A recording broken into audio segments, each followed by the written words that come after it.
I'm John Rhys-Davies, and this fabulous woman here is about to interview me for some strange magazine called Geek Inked magazine. Geek Ink magazine. Over to you, Ali.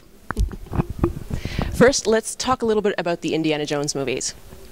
One of the reviews of your portrayal of Sala was that you brought out in him a roguish streak to match Indy's own. Was that in the original script, or did it come out in your interpretation?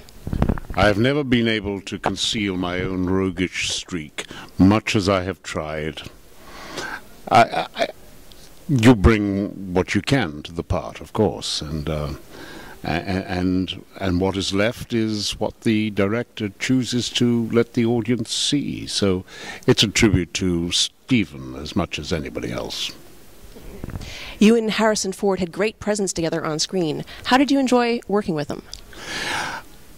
I grow to like and love Harrison more and more with each year. I think he was a young actor trying to establish himself as a separate entity from Han Solo when I was working with him. And if you look at the behind the scenes of the the Blu-rays that have just come out, you see how extraordinary it is that he sees this character absolutely, and he's carving this character, possibly the most iconic figure in late 20th century film. And it's there right from the beginning. It's the most astonishing tour de force of any actor that I think I've ever worked with. Quite astonishing. Moving forward a little in time to Lord of the Rings, when you were approached to play the role of Gimli, what were your thoughts? I thought, I've spent 30 years trying to be recognized, and now I'm going to put my face under half an inch to 2 inches of prosthetic. No, thank you. One of the fans asked, could you relay the story of the finger gag? Oh, the finger gag, yes. Well, my beloved Gino, my superb prosthetic makeup man, who still lives in New Zealand, and I had dinner with him the other day, and will again soon, Gino, with a bit of luck. Gino made as you can see, in an act of folly, I chopped the end of my finger. Gino made a cast of this finger, and we stuck it on there, and we put just a tiny bit of blood in the middle there. And I went up to Peter, and I said, Peter, I think I've cut my finger a little bit. And as I bent it further and further back, he said, John, I think you ought to go and see John, you ought to go and see the... You almost fainted, which shows that I have the mental and emotional age of a 4.5-year-old or 5-year-old. And many of us remember your appearance on Voyager as Leonardo da Vinci. Do you have any thoughts about that role? What a wonderful part, eh? I mean, how marvelous to get the chance of playing a Da Vinci character with the sensibilities of the 20th century as well attached to it. I'd love to have reprised it and done a bit more. But, you know, the series was coming towards the end of its life, and one couldn't. But what fun. Definitely. Another fan question, what was it like to play such an unsavory character in Shogun? What do you mean unsavory? Rodriguez isn't unsavory.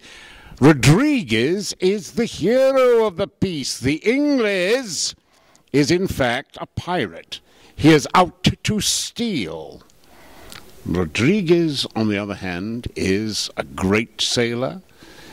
Incidentally, the character he was made actually did end up one day becoming the captain of the Black Ship. If you were captain of the Black Ship, basically you went back to Europe with a personal fortune worth a small kingdom, basically. And that particular year, the Black Ship was lost. Some of your viewers may not know about Shogun, but the Portuguese were the first to find the Japans, and they realized that the Chinese and the Japanese both had a great deal to trade with each other, but neither were willing to master each other's language. So the Portuguese learnt both and basically controlled the trade between India and Japan and China.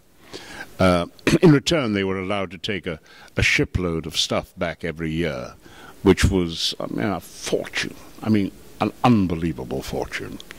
And Rodriguez is actually, his name really wasn't Rodriguez, though.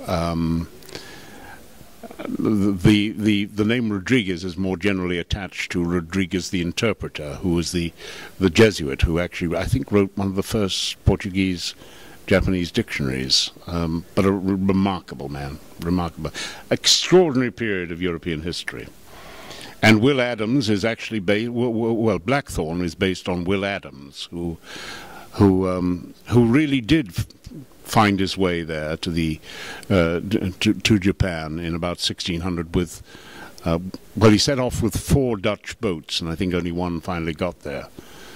He was so valuable to the man who became shogun, a man called Tokugawa, who in the book is called Toranaga, that he was never allowed to leave.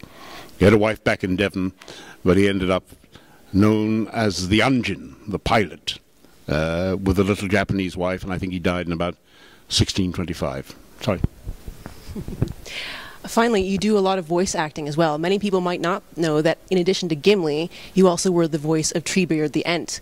And we have a lot of fans that remember fondly you as Macbeth in Gargoyles. How do you like voice acting compared to other media? Look, they're all about playing a part, aren't they? And you know, actors are really children who never quite grew up.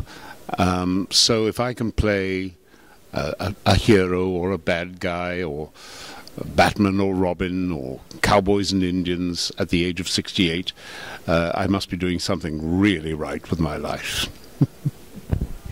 Finally, do you have any upcoming projects you'd like to tell us about?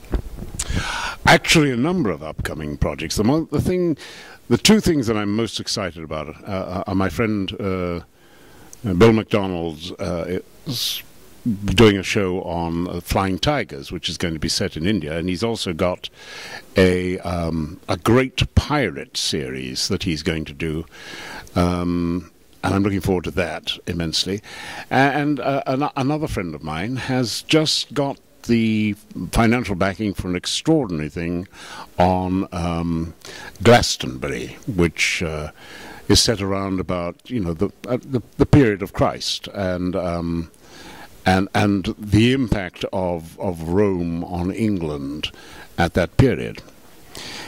When Augustine got to England, I think it's either 400 or 600. Gosh, my history is appalling these days.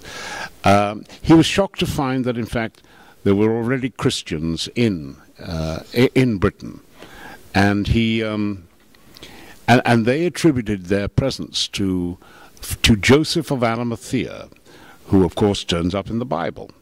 And the whole myth of Glastonbury, the Grail Cup, really is rooted in very, very early English history, not just as a medieval invention, or perhaps not such an invention. Anyway, sorry about that. Thank you so much again for taking the time to talk to us. And I apologize for not talking in sound bites. And that's it for us at Hal-Con. Once known as angels from the